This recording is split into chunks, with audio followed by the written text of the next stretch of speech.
Pandemi COVID-19 tidak hanya mengancam kesehatan masyarakat, tapi juga berimplikasi kepada perlambatan ekonomi global. Pertumbuhan ekonomi Indonesia diproyeksikan akan mengalami penurunan. Untuk itulah, Presiden mengeluarkan peraturan pemerintah pengganti Undang-Undang Nomor 1 Tahun 2020 tentang kebijakan keuangan negara dan stabilitas sistem keuangan. Perpu ini memberikan fondasi bagi pemerintah, otoritas perbankan, dan keuangan untuk melakukan langkah-langkah luar biasa dalam menjamin kesehatan masyarakat, menyelamatkan perekonomian nasional, dan stabilitas sistem keuangan. Melalui Perpu ini, pemerintah mengucurkan dana Rp405,1 triliun sebagai tambahan belanja dan pembiayaan APBN tahun 2020 dengan alokasi sebagai berikut. Rp75 triliun untuk belanja di bidang kesehatan, perlindungan tenaga kesehatan, terutama pembelian alat pelindung diri dan pembelian tes kit, regen, ventilator, dan lainnya. Upgrade rumah sakit rujukan termasuk Wisma Atlet. Insentif dokter, perawat, dan tenaga rumah sakit. Santunan kematian tenaga medis, serta penanganan permasalahan kesehatan lainnya. Rp110 triliun dianggarkan untuk perlindungan sosial. 1. Pembebasan dan keringanan tarif listrik.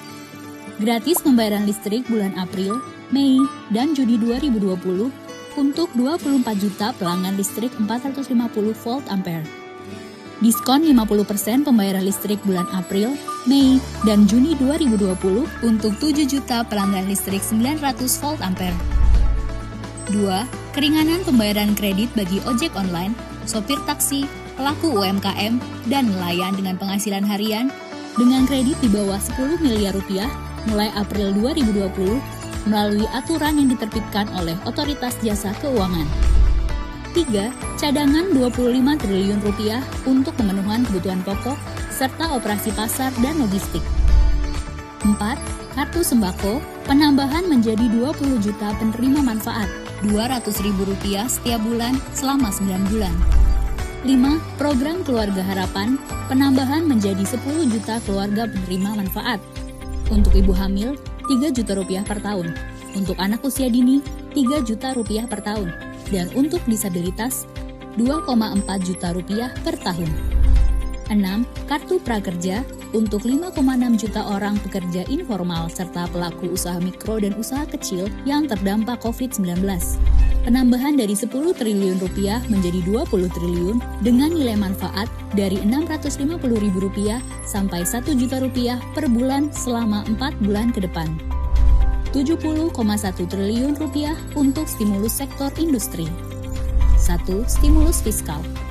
Penggratisan PPh 21 untuk para pekerja sektor industri pengolahan dengan penghasilan maksimal Rp200 juta per tahun. Pembebasan PPh pasal 22 impor untuk 19 sektor tertentu, baik di lokasi pajak kemudahan impor tujuan ekspor atau KITE dan non-KITE. Relaksasi PPh pasal 25 sebesar 30% untuk sektor tertentu, baik di lokasi KITE dan non-KITE. Restitusi PPN dipercepat bagi 19 sektor tertentu untuk menjaga cash flow dan likuiditas keuangan pelaku usaha.